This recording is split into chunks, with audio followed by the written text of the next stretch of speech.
Hey guys, it's Jack of Jackstone Bricks coming at you with my biggest custom minifigure showcase to date. Today we're looking at 12 custom LEGO minifigures from the film Batman, directed by Tim Burton, more commonly referred to as Batman 1989 or just Batman 89. Usually I'd start one of these showcases listing out exactly what characters I've made, but I thought I'd do something a little different today. I'll be showing each of these minifigures in the order in which the character appears in the film. I think I covered all the major players and even some of the more obscure characters as well. If you guys do go on to enjoy the video, I would really appreciate you leaving a like and clicking that subscribe button. It really helps out. And without further ado, let's get nuts. Come on, let's get nuts. What are you? I'm Batman. Here is Michael Keaton's Batman from the film Batman. One thing I love about this movie is that it immediately hooks the audience with the reveal of Batman. At the time the movie came out, people were really skeptical about Michael Keaton as Batman, and the opening of Batman 89 immediately puts that skepticism to rest, showing Batman taking out a couple of crooks and delivering some of the hardest lines in all of cinema. I'm not going to kill you. I want you to do me a favor. I want you to tell all your friends about me. What are you? I'm Batman. Anyways, I have talked about this minifigure at length before in a short, but here he is again, completely unchanged. He utilizes a neoclassic design with a modern torso and rubber cape, along with the original 2006 Batman cowl. He also has a painted mouth to accurately represent Michael Keaton's iconic lips. He also has a couple of black van braces from Brick Forge for his gauntlets. Most of the minifigures in this video will be more involved than this Batman is, but it feels so good to finally have a Keaton Batman I am truly happy with. I've gone through many iterations of this character, but I think this one is finally perfect. Right after Batman delivers the iconic line, "I'm Batman," the film cuts to a campaign event or a press conference. I'm not really sure, but here we are introduced to Pat Hingle as Commissioner Gordon and Billy D. Williams, Lando himself, as newly elected District Attorney Harvey Dent. I decided to show Commissioner Gordon and Harvey Dent together here at the same time for a couple of different reasons. One, because they share almost every scene they have with one another, and two, because both of these minifigures are almost purist and therefore shouldn't take up too much of your time. I promise the next minifigure is a lot more interesting. I'll be completely honest, I almost didn't make this universe's Gordon as a minifigure because I've just never really liked Pat Hingle's version of the character. He's foolish and borderline corrupt and doesn't have any of the attributes I associate with the character, other than the mustache, of course. I ended up throwing him together last minute with just a few official parts, including this J. Jonah Jameson head with reddish-brown facial hair and this 2000s police officer torso. The only custom element here is the hair, which I dremeled to show his hairline as just slightly receding. Moving over to Harvey Dent, on the other hand, I knew I wanted to make this figure, I just didn't want to spend too much time on him. That is because I am planning on making a Batman 89 comic version of Billy D. Williams as Two-Face. It's such a shame we never got to see Williams play Two-Face in live action, but hey, at least he's in the LEGO Batman movie. This minifigure didn't take a lot of work to make either. I essentially took a couple of parts and added just a little bit of paint details, specifically pupils to the Lando head, and turning the tie from red to dark blue on this President Business torso. The hair was dremeled, and I tried to give it the look of Harvey in the film. It didn't come out great, but that would at least explain the unevenness of it. Overall, these two were mainly made so I could take pictures with them for Instagram and include them in this showcase. They probably won't survive for too long, especially Harvey, whose head is needed elsewhere. Watching Dent's event on the television is none other than Gotham gangster Jack Napier. Jack Nicholson has always been one of my favorite actors, and he also happens to be my favorite Joker. Jack Napier is this version of the Joker before his transformation, and I'd always wanted to make him in LEGO. I actually made the majority of this figure about a year ago, though I repainted some areas that weren't up to my current standard. The face remains largely unchanged, and I think I nailed what I was going for. The face is a mix between Jack Nicholson and a light nougat version of the 06 Joker face, which I think I captured fairly accurately. The torso and legs are in old purple, a fan favorite color in the LEGO Batman community, and it really was the only color that matches this suit from the film. The design is reminiscent of the Gent, a minifigure from LEGO's 2002 wave of Studios sets. This torso would also be the inspiration for minifigures seen in LEGO Batman the video game, like this Hugo Strange. I included a Joker card right from Jack's lucky deck. Don't forget your lucky deck.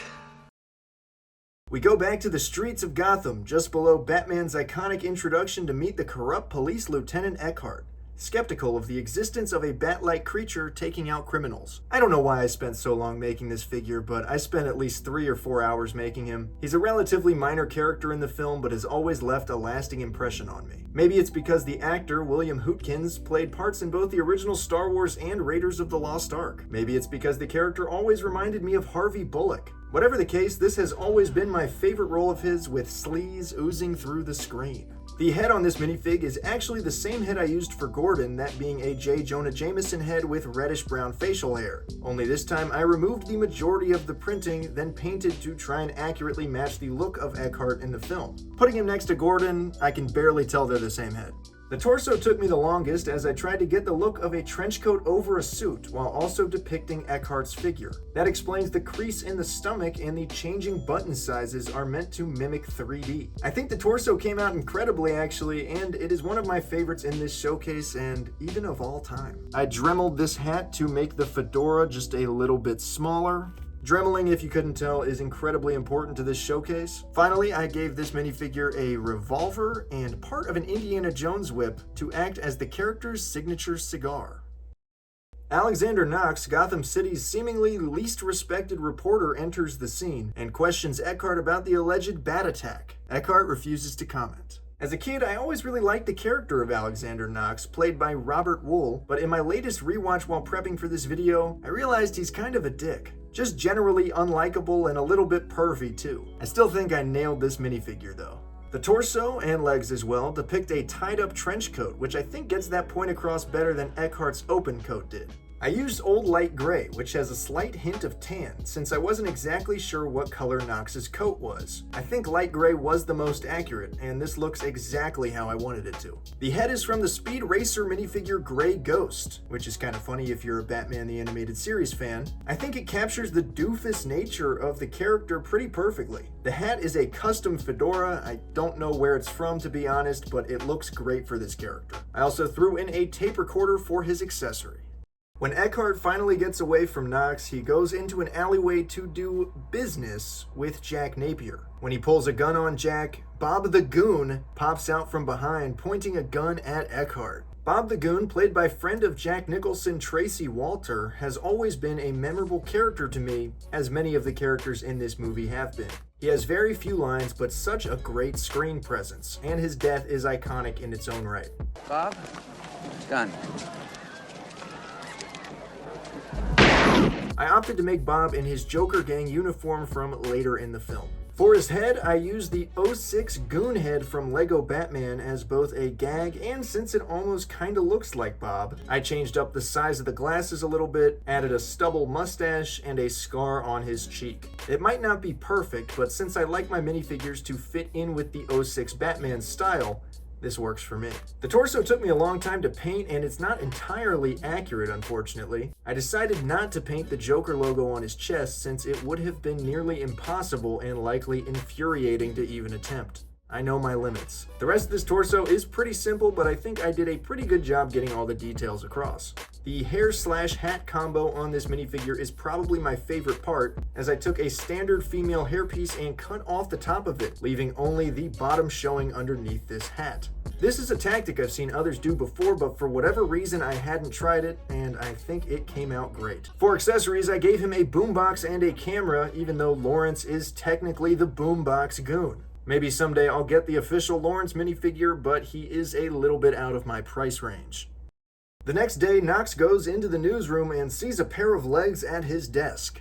He then proceeds to say, "Hello, legs," before finding out the legs were actually part of a person, that person being Vicki Vale, played by Kim Basinger. Vicki Vale is probably my least favorite character I made for this showcase, other than Commissioner Gordon. While I think Kim Basinger does a good job for the most part, I never really bought her and Bruce Wayne's relationship, and it really brings the film down for me, and is actually a major reason why Batman Returns has risen to be my favorite Batman movie instead of '89. Quick rant aside, this is Vicki from the museum/Batmobile chase scene where she wears this dark turquoise dress.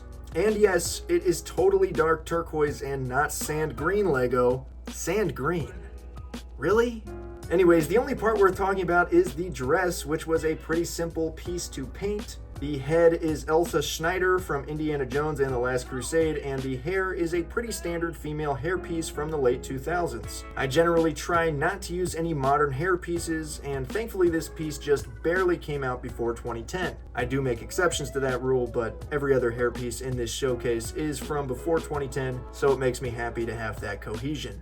I'm really happy with this minifigure. I just wish I was happier with her part in the film.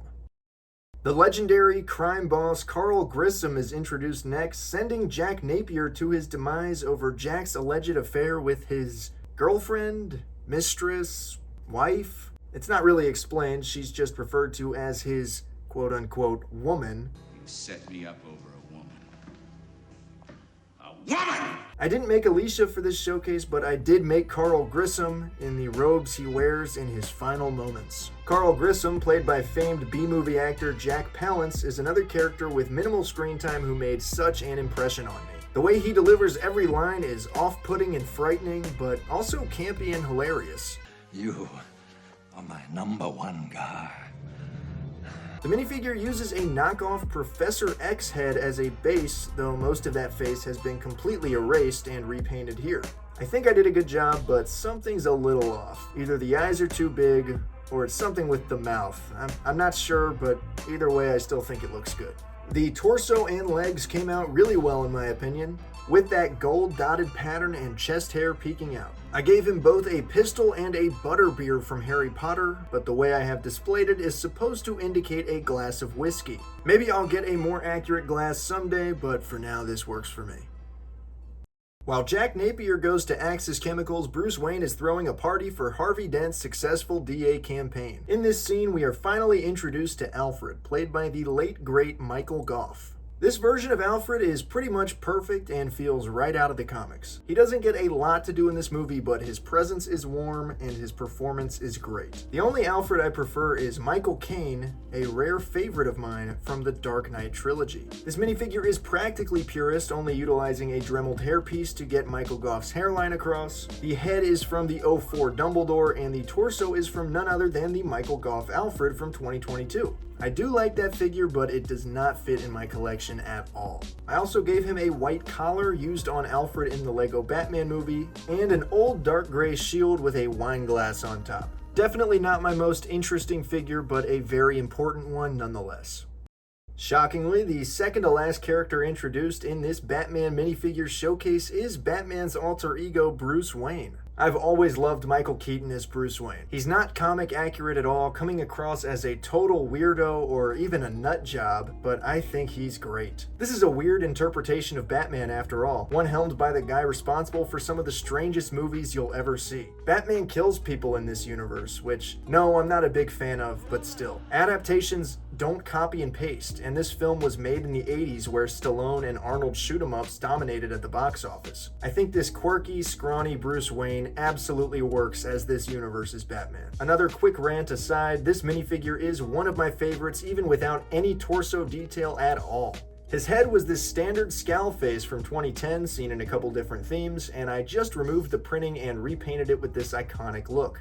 Technically, I was basing this minifig on Batman Returns from this iconic shot of the bat signal lighting up Bruce in his study, where he wears these silver glasses. But he otherwise wears the exact same outfit in Batman 89.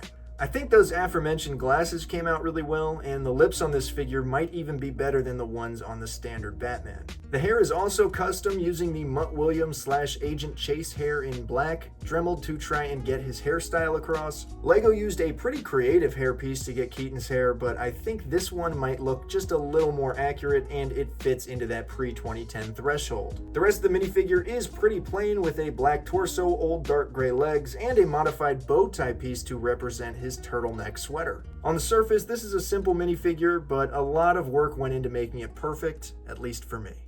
After Batman stops Jack Napier's heist at Axis Chemicals, Jack falls into a pit of said chemicals, turning him into a monster. He returns to Carl Grissom's office, where he reveals himself. You can call me Joker. And as you can see, I'm a lot happier.